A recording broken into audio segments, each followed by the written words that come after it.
يا ربي صل على المختار طه البشير واغفر لنا كل زله وامحنا في النظير يا ربي صل على Bismillahirrahmanirrahim. Alhamdulillahirabbil alamin. Allahumma shalli wa sallim ala sayyidina Muhammadin wa ala ali sayyidina Muhammadin miftahi babi rahmatillah adada ma fi ilmillah salatan wa salaman daimaini bidawami mulkillah. Assalamualaikum warahmatullahi wabarakatuh. Sahabat online yang dirahmati Allah, alhamdulillah kita bisa berjumpa kembali. Mudah-mudahan kita senantiasa diberikan kesehatan, umur panjang fi taatillah, juga senantiasa mendapatkan taufik dan hidayah dari Allah Subhanahu wa taala. Pada pertemuan kita kali ini, mari kita ngaji bareng Habibana Novel bin Muhammad Al-Idrus tentang rahasia ilmu dari para wali Allah. Saya mau nanya, ini wedang jahe madu. Ini wedang jahe madu. Ini harus saya praktekkan soal ilmunya. Boleh dipraktekkan? Bismillahirrahmanirrahim. Alhamdulillah, enak. Saya mau nanya ini, jenengan lihat saya minum wedang jahe madu ini, kemecer, pengen, ya, terus jadinya kecut, atau kemecer, tapi jadinya alhamdulillah. Bisa merasakan nikmat yang sama. Nah ini para wali, ini yang saya dapat ilmunya para wali. Karena di hatinya enggak ada iri dan dengki, para wali Allah itu, di hatinya enggak ada iri dan dengki. Jadi kalau lihat orang lain dapat nikmat, meskipun wali itu enggak dapat nikmat, maka lihat orang senang, hatinya bisa ikut senang. Berarti kan enak ya, enggak butuh banyak modal loh. Lihat orang punya mobil, nggak usah punya mobil. Lihat orang nikah, nggak usah nikah. Lihat toh udah seneng. Iya, lihat gitu ya. Orang kok baru dapat duit 20 miliar, nggak usah dapat duit dia. Lihat orang dapat duit 20 miliar, orang itu senang. Beliau itu bisa ikut senang yang sama, bahkan senang yang dirasakan bisa lebih dari orang yang lagi merasakan senang. Asyik atau nggak asyik itu? Asyik ya, ini hati itu, seperti itu. Nah di Al-Quran disebutkan nanti di surga وَنَزَعْنَا مَا فِي سُدُورِهِمْ مِنْ غِلٍ إِخْوَانًا عَلَى سُرُرٍ مُتَقَابِلِينَ. Duduk di atas dipan, itu kalau bahasa Indonesia tempo dulu dipan. Ya. Sarir itu gimana ya nerjemahkannya, rada repot juga ya. Sarir itu alas yang biasa kita gunakan untuk, ya dipan sih. Tapi kalau dipan kan kesannya kayu kotak gitu ya. Ini bukan kayu kotak kok. Ini dari yakut, intan, berlian. Wah indahnya luar biasa. Tempat untuk duduk santai dan untuk rebahan. Mungkin kalau bahasa kita licak gitu ya. Apa lincak ya? Hah? Nah, amben kan Jawi ingkang halus. Ya. Apa? Ya itu ya. Buat tiduran santai, lebih ada bentuknya itu ya. Yang biasanya ada melengkung ya sofa itu, sofa tidur boleh ya, sofa tidur. Nanti di surga seperti itu tapi besarnya itu satu kota. Usah coba pikir, tiwas jeblok mikir gitu ya. Kok bisa, udah buang semua yang seperti itu. Nikmat duduknya menghadap kepada saudaranya, saling berpandang-pandangan. Ikhwanan, senyum-senyuman terus dongeng, cerita. Gimana kabarmu nih, bla bla, ngobrol. Jadi hiburannya nanti ahlul jannah itu apa? Ngobrol. Enak ya? Duduk ngobrol. Makanya kamu nih kalau pengen masuk surga ya tiruan. Yang sering-sering duduk ngobrol. Gitu. Ya Bib, saya mau meniru penghuni surga, gimana? Saya mau duduk ngobrol. Ya nanti dulu, duduk ngobrol ada keterangan lanjutan. Keterangannya apa? Hatinya saling mencintai. Makanya dikatakan dalam berbagai riwayat, ini sederhana saja, hubungan suami istri, dudukmu bersama pasangan hidupmu untuk menyenangkan hatinya, lebih utama daripada iktikaf di masjidku ini selama 1 tahun.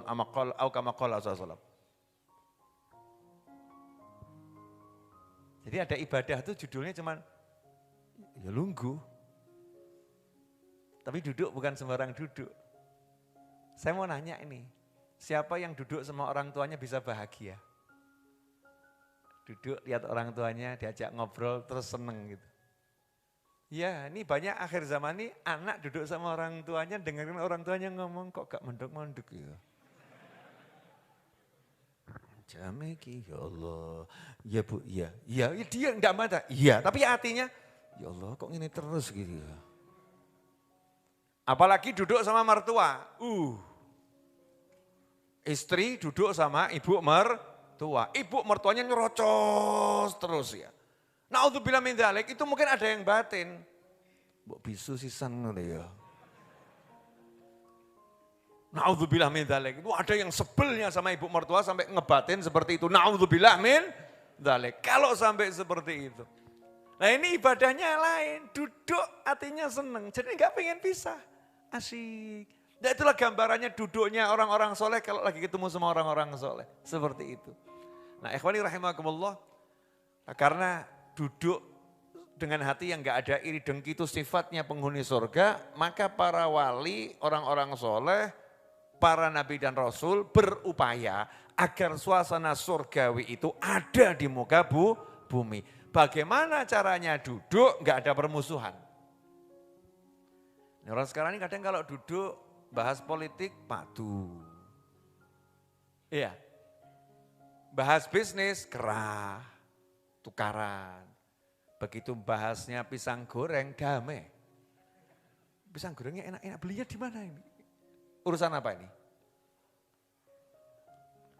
Betul ya?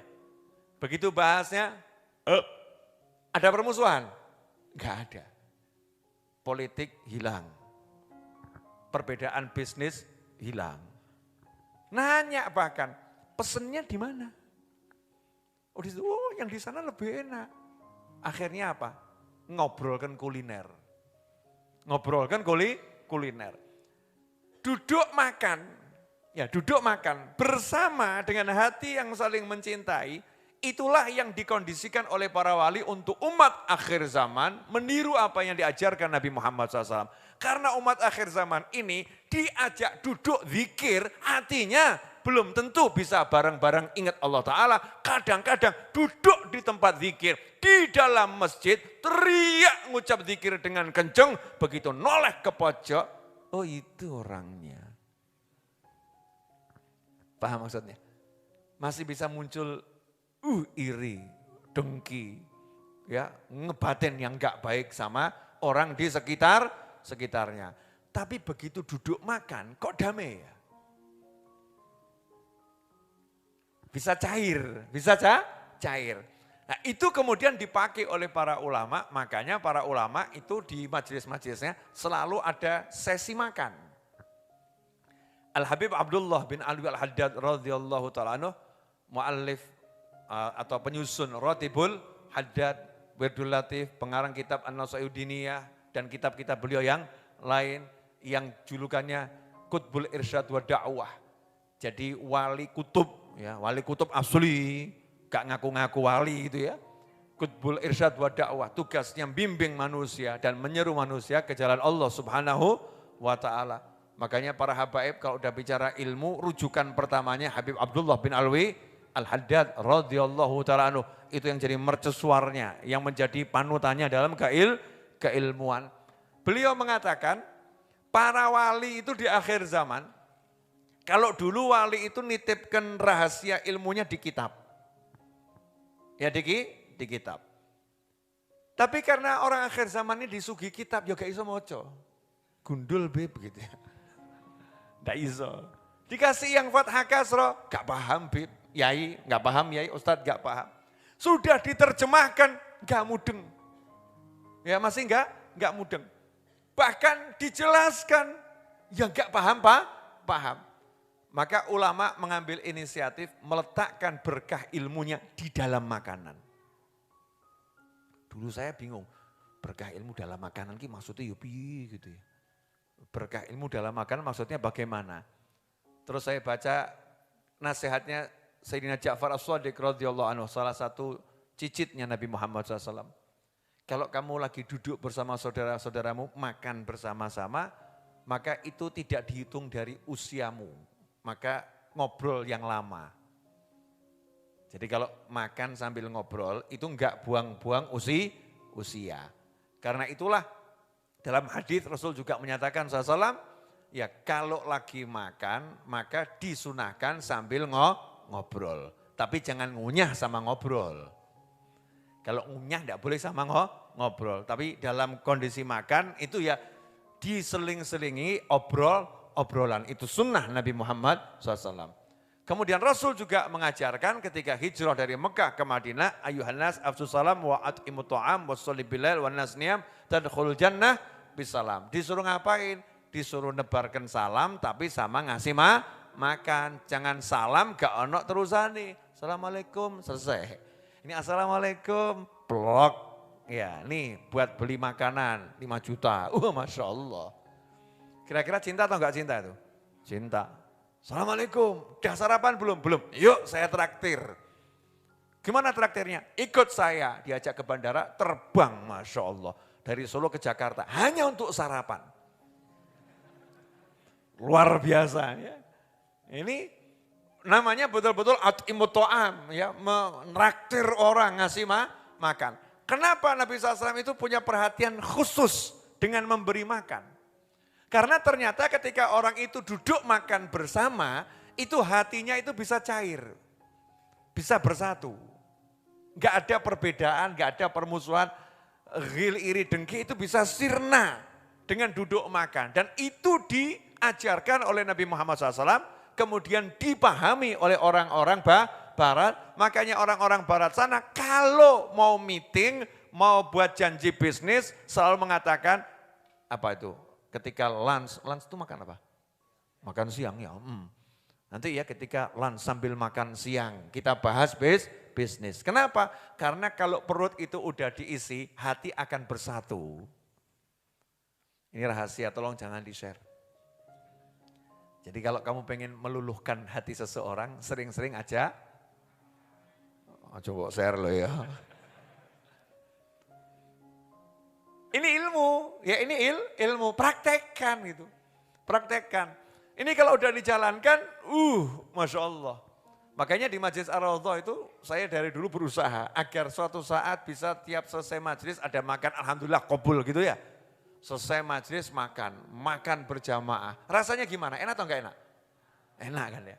Kadang-kadang yang di depannya siapa enggak kenal ya tetap dimakan bareng ya. Enggak ada tuh perasaan, gudikan ya kira-kira ya. Ada enggak begitu? Enggak ada.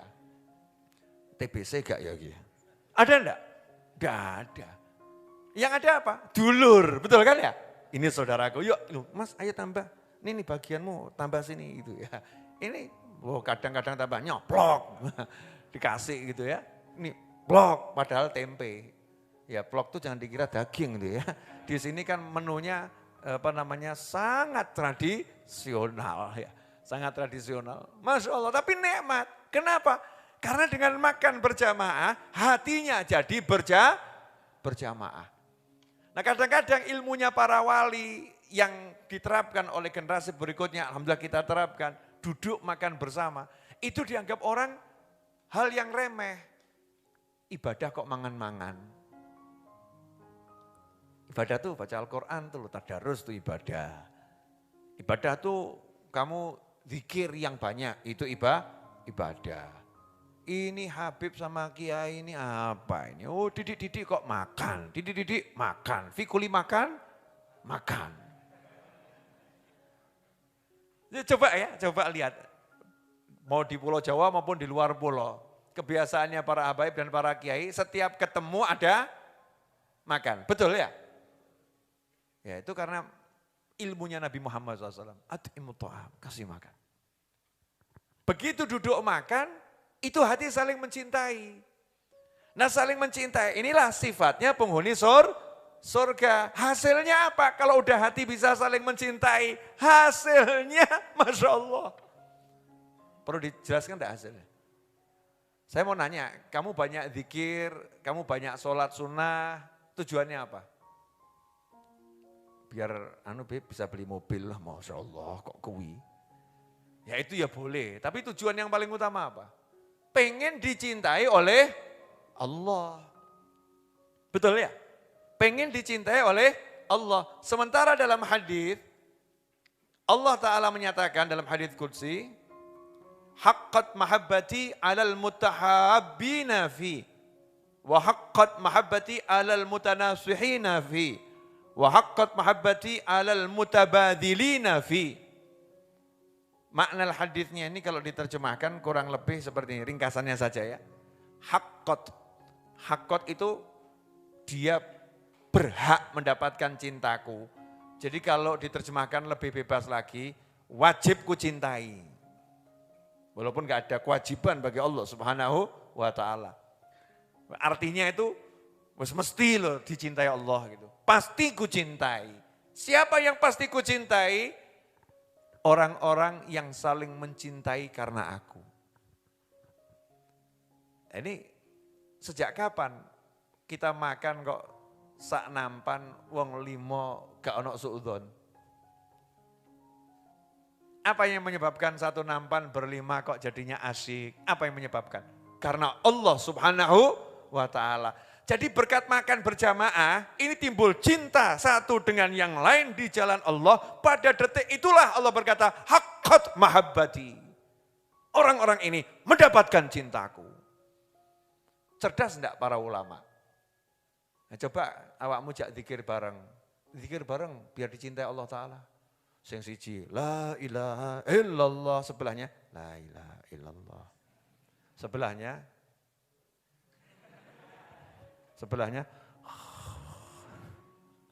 susah. Betul itu jalan cinta. Tapi kan susah menyatukan 100 orang, 200 orang untuk khusyuk. Susah kan ya? Tapi kalau 200 orang diajak makan, khusyuk enggak? Khusyuk. Khusyuknya cepat atau susah? Cepat. Proses makannya lambat atau cepat? Tergantung.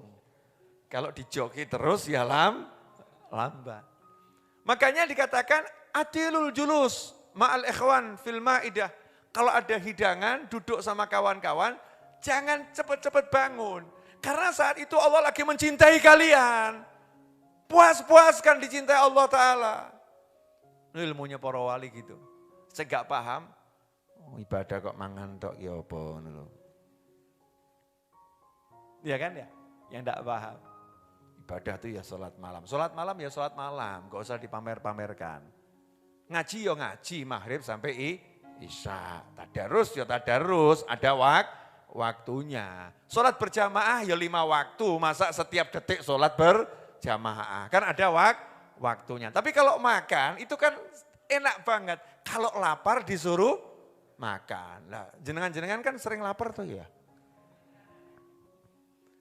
Orang beriman itu kan makan ketika lapar, berhenti sebelum kenyang. Kalau sudah kenyang berhenti ya bagus.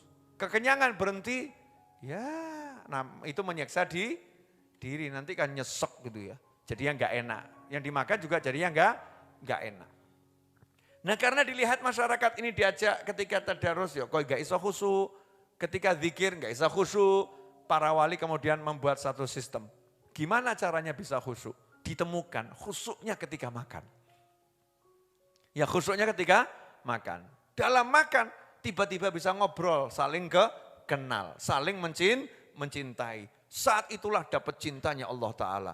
Nah itulah caranya para aulia wassolihin agar umat ini gimana caranya dapat cinta Allah gak pakai repot-repot. Jelas semuanya? Alhamdulillah kita telah menyimak penjelasan dari beliau. Semoga ilmu yang telah kita peroleh ini dari Habibana Novel bin Muhammad Al-Idrus menjadi ilmu yang bermanfaat bagi kita, keluarga dan anak cucu kita. Semoga kita bisa mengamalkan, meniru dan mempraktekkan dari nasihat yang telah beliau sampaikan.